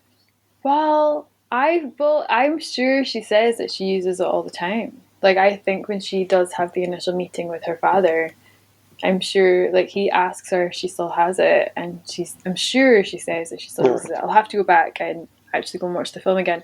But it's that whole thing of her dad's just turned up. She's had, how many, 4 years? Is it 4 years that he's been away? I mean, she's a child. Like, her mind has been molded by who's been with her and the only person who's been present. So it's understandable. It's like, child abuse. So and he was a con man, so he was used to pulling the wool over people's eyes. Manipulate and do all these things. So I mean, I don't want to be overly harsh, because I think that it is believable that she would have and we've seen it in other things as well, that sort of manipulation and people sort of believing certain things and stuff. But I do think that she would have had almost like a little sense as to maybe something's not right here. And why would she not want to stay? I mean, maybe it's that emotional situation, that she wanted to just leave. But I feel like I'd leave and come back invisible. Did it break your immersion so much that you actually didn't enjoy that part of the film, or was it a reflection afterwards? I think it was just me, though, because you can see that a lot of the film would not have happened if she had stuck around and just listened to that conversation. But it was one of those things where I thought, that was a bit frustrating. It pulled me out a little bit, but not enough that I'm going to hold it against the film. She is a little passive, though, isn't she? Because she disappears for quite a lot of the film. She becomes the objective in a lot of ways. No, but she's a child, like... But I do agree with you. I think they could have done a bit more to show her relationship with Ford, to see why she would trust him over her father and stuff. I don't think... Yeah, I mean, I think I do disagree with that. I don't think they need to show us that. And I'm actually really glad that they didn't, because it's kind of like... It's just knowing how much time has passed and knowing how young and moldable she was as a child, I think, is enough. I think for better or worse, D&D sometimes leans a bit more into sort of lighter fantasy or fairy tale, and that you maybe get some of these tropes. There's a few more sort of princesses in towers or damsels in distress, and I think that they're trying to move away from those sorts of old-fashioned storytelling elements, but I still think that it is kind of part and parcel of it. Yeah, that's what it was reminiscent of, actually. It was like that sort of tangled situation where Rapunzel and the witch, she's like, oh, you can't leave the tower because everything's bad. Mhm. And it's like, well, you believe that because that's what you've been raised with, that's what you've grown up with hearing. And, if you're not at that stage where you're ready to like rebel or push back a little bit. And Kira does get there eventually. And we do see that again in the movie. So it's fine. But it was just one of those things where I thought, oh, she didn't do that. And I would have done that. And I thought that she could have played a slightly bigger part because she could have helped them. But again, they went on the sort of emotional charged side of things, and that's also fine. It's just, I think... Well, yeah, and if it didn't ruin the whole film for you, then fair enough, you noticed it. If that's the only thing that was going to stick out as a bad thing, then I might still call it a good film. Interesting to hear people say, though, that they thought it's okay to use some of the basics, and somebody said something about we want to steer clear of certain other things. And I wish I could remember what that was, because I thought, I'm sure, Hubris, you gave me a perfect link into my next question. I'm just going to have to do what all good GMs do, totally improvise and pretend I know what I'm doing. But I am going to ask you to comment on, do you think they steer clear of high fantasy, Tolkien, and all of those potential pitfalls on purpose? For example, there are elves and halflings in the film, but they're non-player characters. They are not the main party. There are no dwarves to speak of, and everybody's seen The Hobbit, whether you liked it or not, you know about dwarves. And instead they showed the races of D&D, the Aarakocra, the Dragonborn, the Tabaxi even. So I'm wondering, and I might come to Craig for this because he's the one who doesn't have a connection to D&D. Did you feel like they were trying to move away from Tolkien? I guess I never really thought about it until we put it in the agenda. But yeah, there is a distinct lack of those things. And it's probably a testament to the film that I didn't think about it while I was watching it. At no point was I sitting thinking, where are the elves? Where are the dwarves? Etc. It was so I guess it immersed me in itself enough to not make me worry about that. So it created its world on its own terms and didn't make me wonder where all the Tolkien stuff was. So that's nice. I think I'm going to take that as a win. That's a good thing in and of itself. I might have to bend the conversation round then to the people that have played D&D. It might be 5th edition picks up more of this, more of these species than the others. So I'll have to ask Hubris first. Do you think that these extra species that came in there, the Aarakocra, suffered from the D&D problem, or were they well used? And by that I mean, sometimes when playing, people have said that these other species are just humans with one emotion emphasized, but otherwise they're all just humans? Or do you think that we actually saw the tiefling was different to the elf, was different to the Aarakocra, was different to the human? Yeah, personally, so from playing experience, I tend to my party tends to kind of focus on the sort of core races, and it feels quite sort of traditional fantasy. Humans, dwarves, elves, orcs, these sorts of things, and we come across these other species as part of the campaign. It's interesting because I didn't think about that really when watching the film, and think about that the party was a bit too one-sided, or that it was a bit too kind of human or human variant focused. But a friend of ours who went to see it and does play and likes to play more adventurously, or likes to play more, he'll pick to create characters from all sorts of races. He was saying, "Oh, I wish they'd had more of these races represented in the main characters," which just didn't occur to me at all, because it's not really the way that I play. But I don't think, from my experience of the film, that I felt like the other races suffered in a like that they were kind of human with a particular emotional characteristic emphasized. I wasn't picking that up at all. And I wonder if that's maybe just because of my approach and the way that I've played the game, because they're usually NPCs for me, which could be a bad thing, because they're basically NPCs in this film as well. But yeah, it wasn't something that stood out to me. But when you'd asked it, and it was interesting thinking about our friend that prefers to play the more sort of fantastical races, that it really stood out to him. So that's about as much as I can really kind of comment on it. That yes, it did from one player's perspective. I suppose then that's fine. If it didn't come up as a problem, then it's a good thing. The only thing that potentially they could have done was more world building. So I could go to Hibiscus and say, were you okay with them using physical puppets, and it was they couldn't really do lots with them because they'd gone to using the physical props? Or would you have liked to have seen a much more diverse world with more Aarakocras and dragons and so forth? I think like when we'd sat down, maybe it was actually when you'd sent out the opportunity to write up a little character for here, I was like, why are there no elves? And it was only then I think that I was like, wait a minute, like there weren't any that I was aware of in the movie. And I think we did have a chat with our friend who I think you were talking about that was sort of wanting to see more in the movie. I think we did talk about it, and I think it was just kind of like, yeah, more would have been good, but I think when I was watching it, I was just so focused on the party at hand. Like, I was just so focused on what they were up to that it was actually okay. And in terms of like inclusivity, maybe like they included quite a few things which I didn't know about. So I really enjoyed seeing them being on screen and in like talking roles as well. Like, who's the judge? Then the sort of when they're trying to get paroled, Gary, what's his name? Gordon? Jonathan.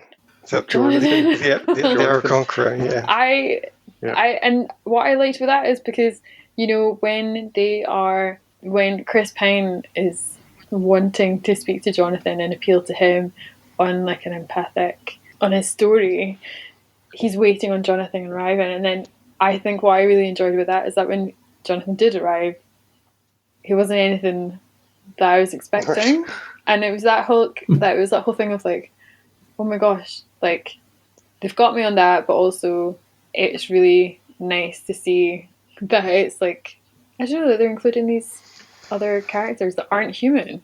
I don't know, it was like, you really like the tabaxi as well, the cat. Yes, the cat getting her cat back was incredible. There's a secret hidden writer's joke in getting a cat out of a fish that I'm afraid I don't know well enough to comment on here, but it's something to look up on the internet. So it's not just cute, It's in there for some clever reason. No, I don't want it to be there for some reason. I just need it to be for... to be cute. I just needed it to be that there are other characters in this world that aren't human, and we had a cat getting her kitten back from the fish. And that was enough for me. We had the owl bear. Yes, classic D&D reference, yeah. Mm-hmm. Yeah, and it was just, I don't know, I feel like they did include all of that. But I think if they were going to start including, like, they could have had maybe a more diverse party in terms of what they were. But then, what is he? He's like what was Chris Pine? Harper. That's not human, is it? That's a faction. That's a faction he's part of. Oh, okay. Political. Well, I wonder if it was just a way of making it more relatable, having human or human-ish characters as the main characters. Because maybe Guardians of the Galaxy? I think the fact that the cast is diverse helps it a bit as well. Mm-hmm. You know, it's not just a party of white people. It's funny you bring up diversity then, because that's sneakily where I was evilly headed. And for two reasons. One, because the creators of D&D have had a lot of trouble with what we can refer to as race issues, and hence the move to the word species is on purpose. But I think I would have said they handled that reasonably well in the film. They put the physical puppets in where they could, and you couldn't have a tabaxi main character without going into the computer special effects and graphics, and I would have hated that. So to give us a tiefling and a half-elf and so on allowed you to have characters that didn't need a lot of special effects. So, as Craig says, they got diversity in, and I didn't need species diversity myself in order to get some sort of benefit in that way. But there's another diversity issue, or rather culture war issue, that came up at one point. I do want to bring up for the... Can I say pleasure? Probably not, but I'm going to do it anyway, which is that the writers said actively during the creation of the male characters, they wanted to emasculate them. They wanted the female characters to stand out more on the front lines of battle, and that they didn't believe that was possible without emasculating the male characters. In fact, they said that they prefer to emasculate their male characters because it challenges them to be more heroic. And this caused, as you can imagine, the internet to explode in left versus right and men versus women, and everybody just went for each other. So I'm going to try and be a bit more specific on my questions and just let it open to the floor. I'd like to ask you specifically, and I don't know who to ask, I might have to just let it be a fight. Do you think the female characters needed that support to stand out in this film, or would they have stood out if everybody had been a capable fighter? So, how did they emasculate the male characters? Yeah, I think the writers used the wrong word there, because I wouldn't describe what happens to the male characters in this film as being emasculating. Well, how would it, like, yeah, so Erin, do you have like a sort of thing of how they've been emasculated? So, yeah, I'll bring it in. It is the Sure. GM's job to detail it. So I won't speak for them, but I think I saw that they were saying they didn't want either of the male characters to be capable in a fight, that they had to be protected by their female counterparts. So you've got Doric and Holger can fight, but for the most part, Simon physically can't, and Elgin, he can a little bit because he does, and I was very pleased to see this, defend himself against the stone dragon. Mm-hmm.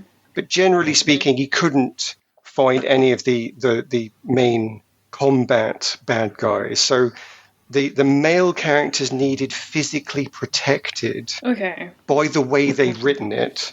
Do you think that was in any way a problem? Did the female characters need that? They had to protect the men in order to stand out? Or would they have been able to stand out anyway if Yeah. they didn't have to protect their male counterparts? I do think I have a problem with the word emasculate because I think that it's more about determined strength or something. I don't really know. I feel like they did, like the characters, like so Holga and Doric, were going to stand out no matter what. I think Holga, her character is incredible, and I thought Michelle Rodriguez was incredible. And I don't know, it's quite interesting. I think, given who her ex-partner was in it, you know, he's like, what is he? Is he a halfling? Tiny Bradley Cooper. Yeah, he's a halfling, but more importantly, he's a homemaker. He is in a very traditional, conservative female role of I am the emotional part of the relationship. I'm the one that makes the meals, and I sat up and weep at night because you were doing dangerous physical things. So that was a specific role reversal. Yeah. That was the only one that I thought was kind of overt. I wouldn't have thought that Simon or Edgin were emasculated as such. I think that her ex-partner being like that was kind of like flipping it, you know, on its head, and it was like an opposites attract sort of thing, where she was the heroic one and he was happy to be at home and just wanted her to come home. And I didn't think that, I mean, I think that was played up for comedy maybe, but I don't think that the sort of adventurers were, I liked that, you know, I've already said, I liked that Edwin was kind of selfish and cowardly and that he's shy away from a fight because I play a character like that. I liked that Simon was unsure of himself but kind of came round in the end. And I don't think that the female characters felt like they had to protect anyone. It just felt like they were doing what they did because that's Together. who they were. Yeah, and that was like their dynamic. It felt like it just perfectly worked. And I think it's interesting because it's almost, I know they had, it wasn't a romantic relationship, but Edgin and Holga, you know, were parents to Kira when she came on the scene, and it was that whole thing of like, I thought they developed a really powerful relationship where you could have two people raising a child, one of them's not blood related and they're not in a romantic relationship, but they're a family unit, and it was really strong and it was really beautiful and I really enjoyed that. But like I don't know, I think I didn't view it as, oh wow, the female is defending the male or the female is stronger, because you see it in nature all the time. It's a really strange narrative that we have as humans, that people have like determined traits, or we imagine them to be like homemakers or all of this, but you see it in the natural world all the time. It's something that it shouldn't be used for comedy, which was the one thing that I wasn't really sure of the movie actually, was understanding, I think, Bradley Cooper's character and that sort of thing. It felt like that was maybe a bit too much, because I didn't know if they were doing it for comedy or just to... I think it paid off when at the end you saw that she had a type. Yeah. I think it took to that part, but like, I don't know, I feel like it's a bit of a strange question. Yeah, to me, they all just bring something different to the table. So it doesn't make sense that Edgin and Simon get involved in fisticuffs or whatever. And then you have that role with Zenk anyway. He comes up and he's the sword and shield guy. He's great in a So is fight. Holger. Yeah, well, but I mean, in terms of the whole emasculation argument, I think the writers, when they said that, are using the wrong word Yeah. because that's definitely not what they meant. But Zenk's that role. He's not in it for very long, but he does that. And the Holga and Bradley Cooper, I can't remember the character's name. I'll just keep calling him Bradley Cooper. You have that where his new partner's also a barbarian, isn't she? Where, so it's the suggestion is that that's just the norm for these types of people. So it didn't stand out to me as they're doing something deliberate to pull down the men here. It's just that everybody has their place. Yeah. And they fit into that place. Yeah, and I think that's how you'd play it as a game as well. Like when you're choosing characters and you're developing your campaign and you're maybe starting up, you'd discuss, what are you going to be? You wouldn't have 3 barbarians and then a sorcerer. You would have people who could offer and bring different things. And I think when you go down that sort of stereotypical character route of what each brings to the party to be dynamic enough to cover as many bases as possible, then they do that. And I think the characters were just being who they were. And I'm sure we've seen in other films where female characters are kind of given a bit more of a hero shot, or there's a very specific scene or shot where they get to do their thing and get kind of highlighted for that, instead of having it just woven throughout. And I think it's more skillful to do it that way. Like I'd say with some of the arguments before, I'm throwing this out as devil's advocate, and I've got one more question on this before I move on to our final part of the dungeon. But I will just say that I actually thought that this was one of the best instances of modern rebalancing of gender roles that I've seen, because so much of what we see is all about making sure that it's corrected by swinging things to an equivalent extreme, an opposite extreme. Whereas in this case, I think they actually did do a balance, which was nice. But the emasculation comment, then, I will just do one more thing, as I say, before I move on, which is they explained it by saying they wanted to make everybody a bit crap. What? Who was a bit crap? Well, this is the question then to answer this. They said when they created the party that they didn't want any character to just be a bland hero with nowhere to go. Their solution to this was to make each person in the party a bit crap. So Edgin knows that he has done wrong by his wife in some way, and his plans don't always work. And each character as you go along, Simon, as you've already mentioned, is thought to be a bit crap as a sorcerer, but eventually is proved not to be. So before I move on, as I say, to the last part of the dungeon, do you feel that they did that? Was everybody equally a bit crap and then prove themselves at the end? Why didn't the writers just say, we solved that by giving every character a character arc like they used to do in films like this?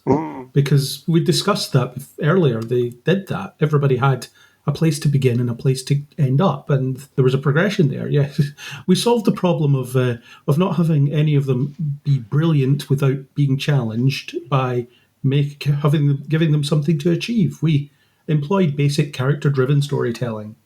Why not just say that? It's a bit of a strange thing to say.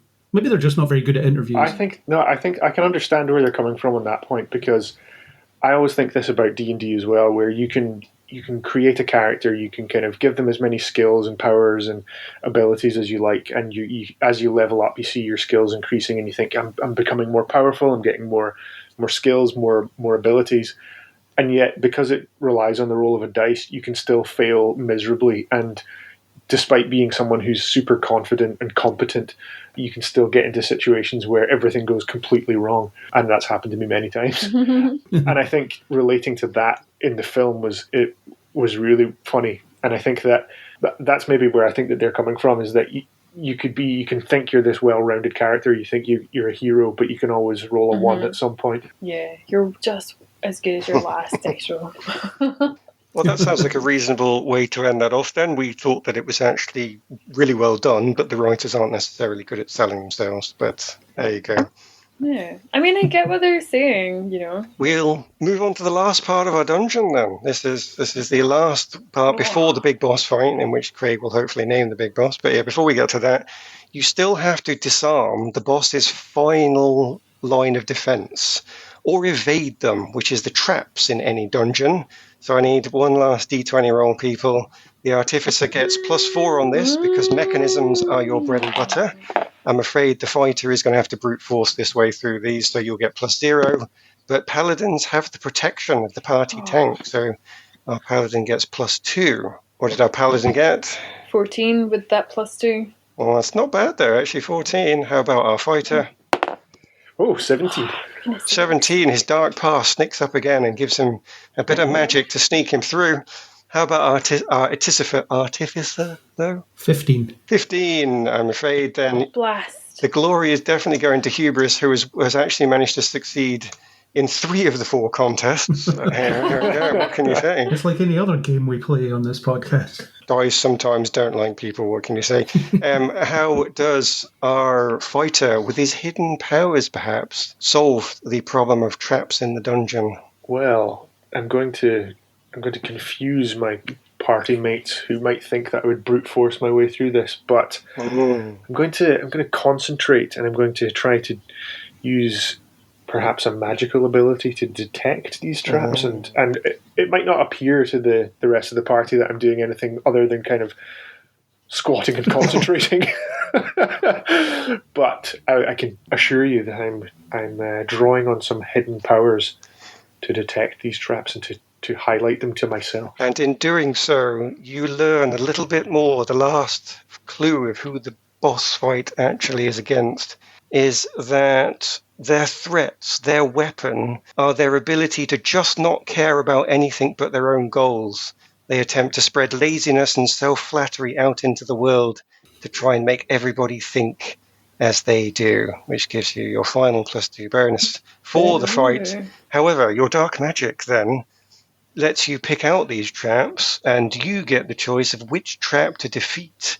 Would you like to defeat the villains of Honor Amongst Thieves, the plot and the ending, or the direction and special effects? Which takes your fancy? I'm going to go for the villains. The villains, in that case. On the villains in general, were they credible? Were some better than the others? I've got Forge Fitzwilliam, Sophina, and in theory Zastam, although he wasn't in this, he was potentially a nemesis for a subsequent film, but good, credible villains, well used. I think the villains weren't all that interesting, but they kind of did what they needed to do. I think that the con man that turns on the party, that's fairly typical, and you know, as we've spoken about, he kind of provides the antagonist to Edgin, you know, by stealing his daughter away. That's a pretty straightforward reason for wanting to get back at him, and he steals all the fortune as well, so he kind of screws the whole party over. And I think that he's the most developed. I think that Sophina is an interesting looking character. I like the inclusion of the Red Wizard. I like the sort of powers and the visualization of all of it, but I don't really think that she had much to do beyond being this kind of uber evil presence and provide someone for them to beat up at the end. I will say that, though, I did like the end fight with her, that they didn't pull the rule of storytelling that everybody has to fight their own bad guy. It's almost like everybody has to receive a mirror to fight against. And in some of these old films, it was so obvious, whereas in this case, they all fought Sophina, or rather, they did actually manage to make it a bit more interesting with some of her spells. She created I should actually be able to name the spell, actually, where she creates a hand, but I can't do it. Like Mage Hand, or? It could have been. I feel like it was something more like Bigby's hand, but the animate object on the statue of the dragon was also pretty good, brought on something that fought in a completely different way into the mix. So that final fight scene for me was still interesting, I think, even despite. Yeah, I definitely appreciated that, and that they didn't have kind of an army of putties or, you know, faceless aliens to beat up to get to the final boss fight. I really liked the way that all played out. Yeah, and it wasn't too long either. And Forge gets defeated not in a combat. He gets defeated by, well, I mean, arguably his own greed and the fact that the friends learn about him and give him what for. So potentially nice again that he wasn't just cut to Forge, how he gets defeated, cut back to Sophina. Yeah. So maybe it's what you say. They were used as they were needed. And maybe like the main characters, they were simple as they needed to be. I don't think they had as much depth as the main characters, which is often a problem with films that have villains where they largely forget about the villains until they need to punch something at the end. And they do crop up throughout, but you don't really know anything about Sophina other than she's an evil wizard. In Forge, he's greedy and smarmy. I think Hugh Grant was doing quite a lot of heavy lifting there to add stuff that the script didn't have. Was that a problem? Did you need the script to have more?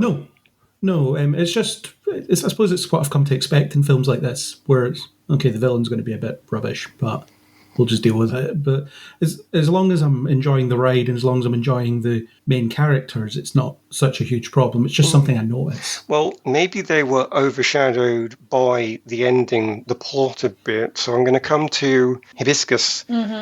To ask you, did you like the ending about who Kira's mother really was and how it was built up throughout the whole film? Or was it, I felt like they wanted me to cry, but I just couldn't?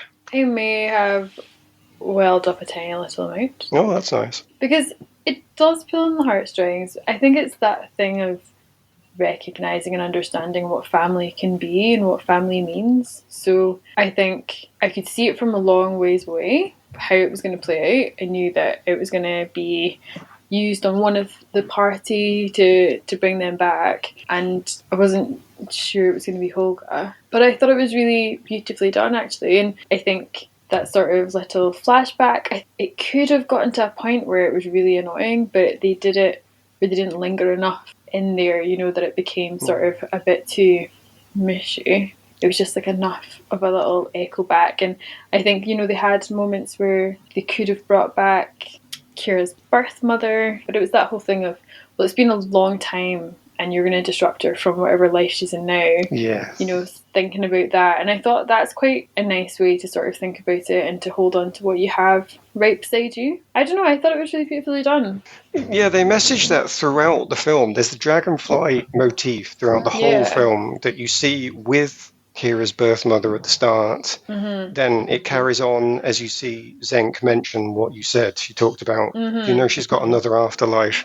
Constant flashbacks. And then the real big one where in the flashback her birth mother says, don't try and trap that dragonfly. Just let it go. So they're really, when you look through it, and say I watched this 3 times, so I was definitely watching there on my notepad. I remember they really layer it in so that when you get to the end, you have to let the mother go because they've just said pretty much throughout. Yeah. And I didn't find it too heavy. Do you agree then? You didn't find it too heavy? Not too heavy, and I'm glad that they didn't sort of really... Because they had it enough, like present enough through the film that you were aware of it. I think Gus and I did talk about this where I don't think they needed the last flashback of the mother by the window. Right. And we were glad that she didn't speak, because it was kind of like... We've already heard it, and it was that whole thing of if she says it again and it's just playing that exact same part back, but it kind of progressed a little bit and they just let you fill in the blanks yourself, and take you to that place. Yeah, I thought they did it quite well. Yeah, I think that even if it was a bit telegraphed, you say, you knew that this was kind of where it was heading. I still think it was done effectively, and as you've said, Erin, it was kind of sprinkled throughout, and it was done in a nice way that I also think it was getting a bit dusty in the back of the cinema. Yeah, because it was just like a nice sort of, and I think the main bit that had me sort of thinking and feeling a little bit emotional was when they just had the playback of how Holga, I feel emotional, of how Holga was really involved in raising her. Well, she was her real mother. She was Kira's actual mother. That's the reveal. Yeah. And that was really nice, and I thought they did that really, really well.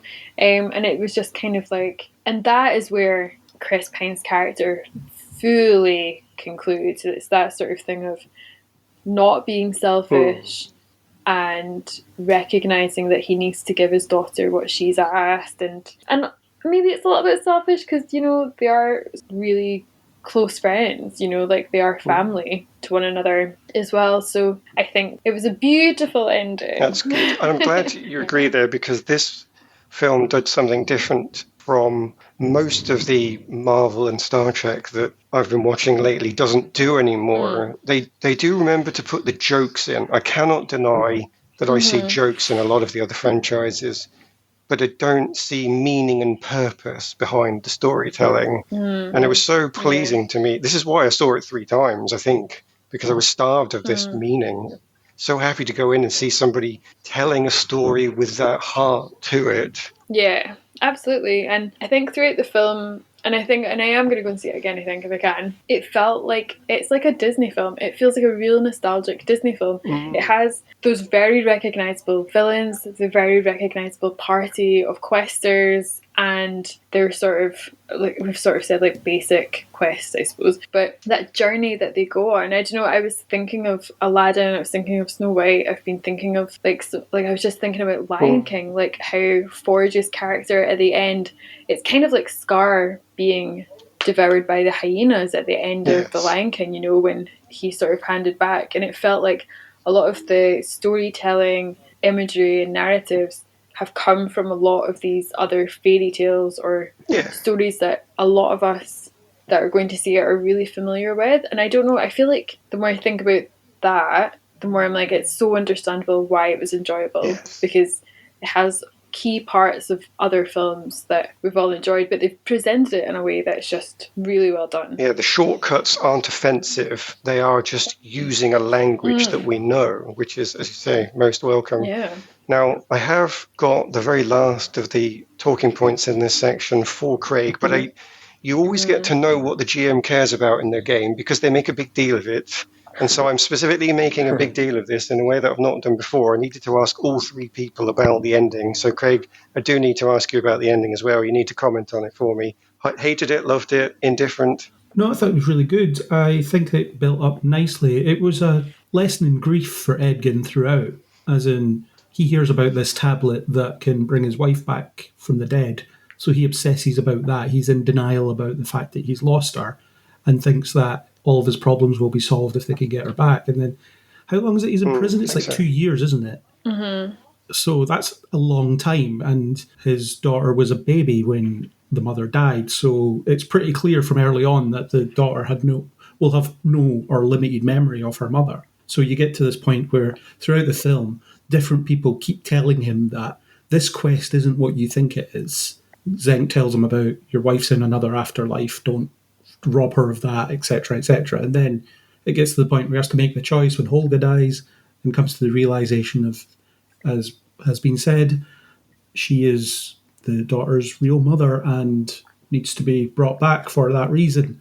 And they establish early on that they became like brother and sister. So for him, it's him getting his sister back as well. And it's a much more recent loss. So it's not that so much time has passed that then you have to readjust, because you can imagine what that dynamic would have been had the mother been brought back. The daughter might be thinking, I don't know this person, what is going on here? And so I think it's a really meaningful, really heartwarming ending. Well, I'm really pleased to hear that go down with complete agreement. But I did advertise that I have one final trap, and I'm afraid we've already discussed quite a lot of this trap, so I'll have to leave it open to you, Craig, to add some stuff in if you want, which is the direction, the style of the film, the special effects, the humour. We've covered quite a lot of that already. Is there anything about that part of the film that you think we've missed that we should bring in? One of my notes is about visual storytelling, about how it uses the environment to tell you more about what's going on here. For example, you've got I don't know what the political term is, they use it in the film, pudgy dragon. And you wonder, why is this dragon so pudgy? And then you see all the skeletons surrounding where the dragons hold up. And you think, okay, he ate all these people. That's why, the cause and effect type thing of it. And there was a few examples of that where just little bits of the environment were telling you about the world. There was the ostrich cows or whatever. I don't know what they're called, but... Axe speaks. Yeah.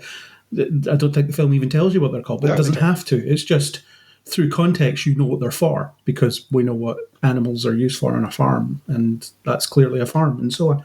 So I think the effort that went into the production design and the visual effects are incredible as well. The combination of practical and CGI, it looks really good. Everything's so well designed. It's really well shot. It isn't sepia toned so that you don't see anything. Great. It's just, it's colourful and vibrant and well designed. It shouldn't be refreshing, but it is. So you're telling me that they were capable of doing storytelling without exposition and having somebody do something and then immediately explain it directly afterwards as if we're idiots. Madness. Who'd have thought that was possible? It's almost like you can trust audiences because cinematic storytelling or cinematic language has been a thing that's existed for decades that we now just understand. Well, it's a good little point then to get on to my final boss fight as you talk about the great evils of failure to use storytelling and so on, because you have successfully navigated through my dungeon. Woohoo! You have overcome the boss's traps. You have looted the boss's treasure, and you have gotten a few clues at each stage as to who the boss might be. But before we open the door to this final boss for you to defeat, I do have to ask if anybody thinks they know what is behind this door. Who is my big bad? Craig, I think you might know, but I'll ask the others. Do either of the others know before I give it to Craig? I have no idea. That's fine, Craig. I'm pretty sure Craig knows. It's fine. I just didn't want to steal your thunder. I think we just give it to Craig. Who's behind the door, Craig?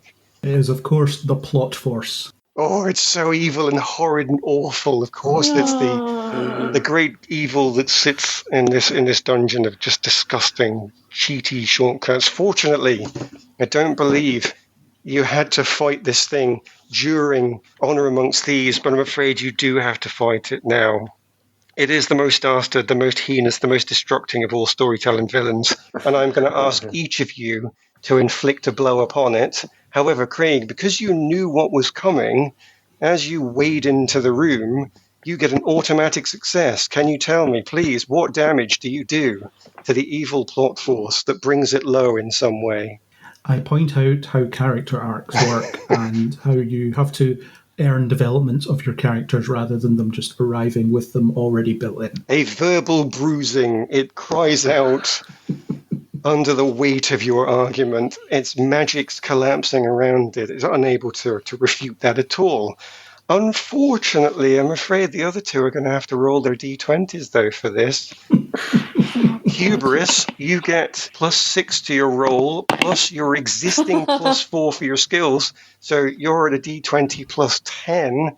I need you to get 12 or more in order to inflict a blow. So, in fact, could you just not roll a 1? That'd be great. Okay, here we go. Oh, we rolled the same. I rolled a A 3. I mean, it's not the most convincing of blows, perhaps, but the point is it lands. So can you tell me, what do you do to bring the plot force low? I would like to hit the plot force with a tripping blow with my sword.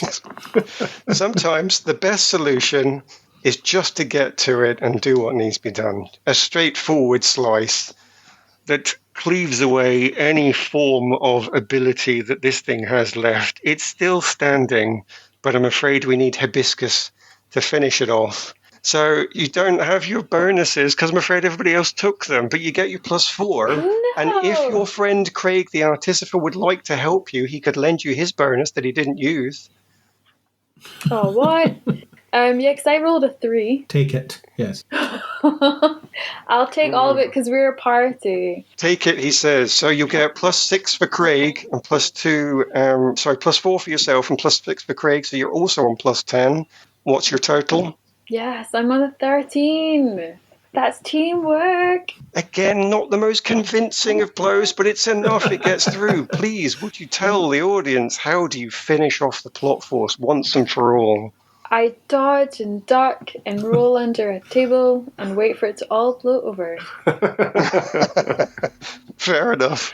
And that does work. The plot force is defeated and lies at the floor under your feet. You have won, party. You are successful. You are the very party that everybody wishes would come and solve their problems. You have won the chance here To give your epilogue, I am going to have to come to the person that first of all took their blow on the plot force, Craig the Artificer. You are no longer a mere innocent first-level character. You have developed. What are you now? And is there anything you would like to tell me about D&D that I've missed? Would that make me level 2 then? Is that where I am? Or... You've probably gained a few more levels throughout the dungeon. You can edge it on a bit. You'll be fine. Let's assume I'm level 6. Oh, fair enough. Whoa, Don't wanna that's go a too- jump. I don't know out of how many levels, but Don't worry about it. yeah, never mind. Doesn't matter.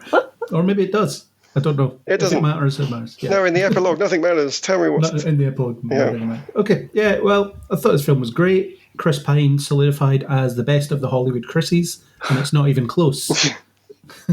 One day I'll tell you what my ranking of the Hollywood Chrissies is, but not today. Tease that for some other time. That's his own podcast. It is. Perhaps. Hollywood Chrissies discuss. The one thing I would point out that we didn't discuss was the little brain monsters joke. I think that still makes me laugh every time. They are drawn to intelligence, they walk past. Chris Pine says, well, that's a little hurtful. Really good. Right. Just very, very funny. But yeah, I think you've about covered it. I think it's just a really fun time. And like Angus alluded to earlier, let's hope they don't run it into the ground with constant sequels and side quills and other quills and whatever else they decide to do.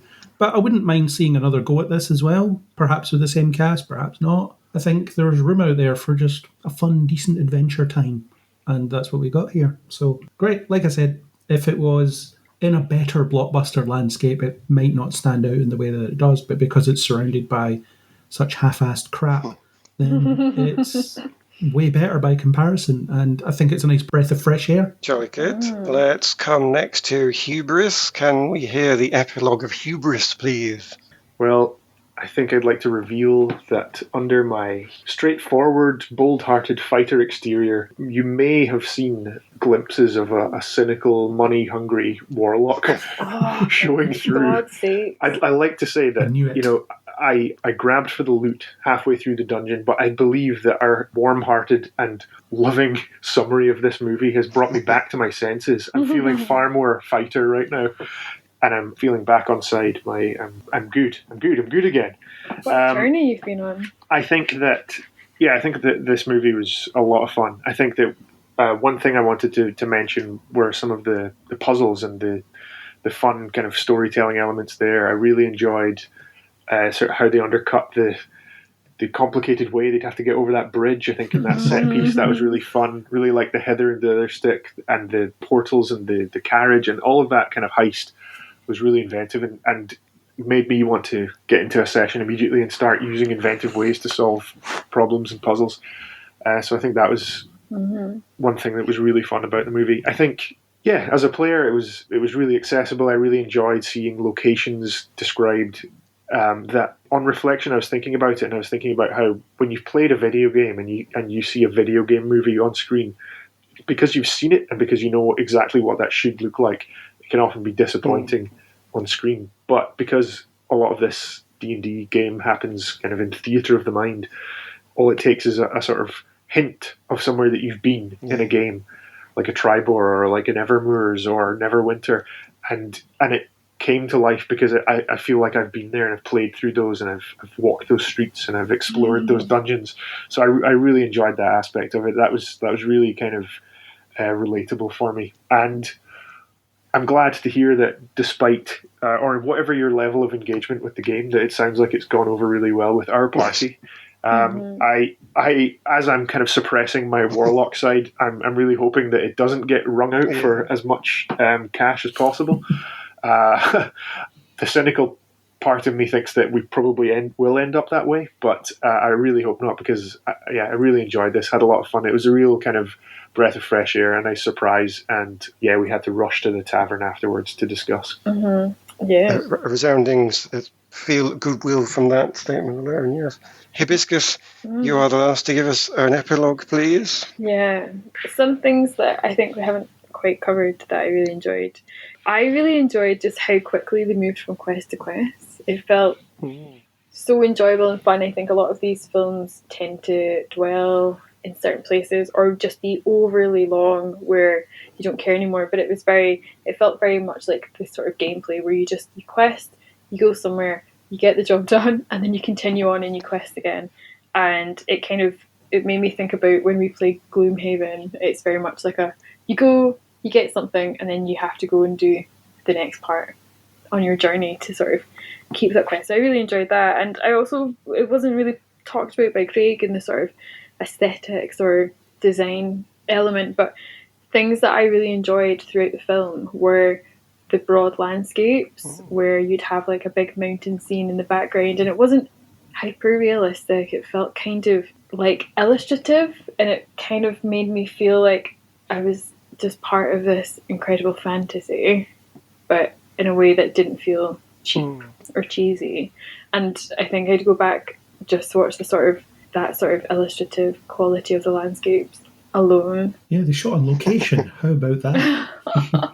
Yeah, I would agree with all of those points everybody have said. I can't think I can really add anything on myself. I will just say that as a D&D player who's played for more than 3 decades, that I was really impressed by what they did, that they actually managed to bring D&D alive in a way that people just cannot turn games into films. It seems to be impossible. I've never seen any that have been really that good. And yeah, maybe this wasn't the best film in the universe ever, but I really enjoyed it. I saw it 3 times. That alone is going to be indicator of enjoyment. But for everything that you have just said, I would agree that this has been the best of films, as you have been the best of parties.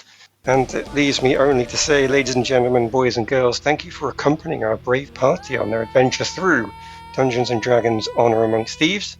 Truly they have battled and defeated the evils that ruin our film's enjoyment.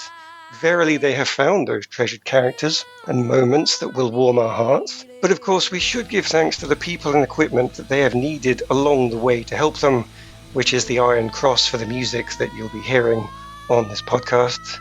And I will say that if you enjoyed our tale, then please consider subscribing to those bards that pass on our tales, be they Apple Podcasts, Spotify, or however else might be singing our praises. You might also consider letting the barkeep know that booking us was a good idea by giving us a rating or comment, or even talking us direct by searching for Kneel Before Blog on Facebook, Twitter, or even kneelbeforeblog.co.uk, or perhaps simply by joining us for another tale next time on Kneel Before Pod. With that, I wish you good morning, good afternoon, good evening, good night, and of course, good adventuring.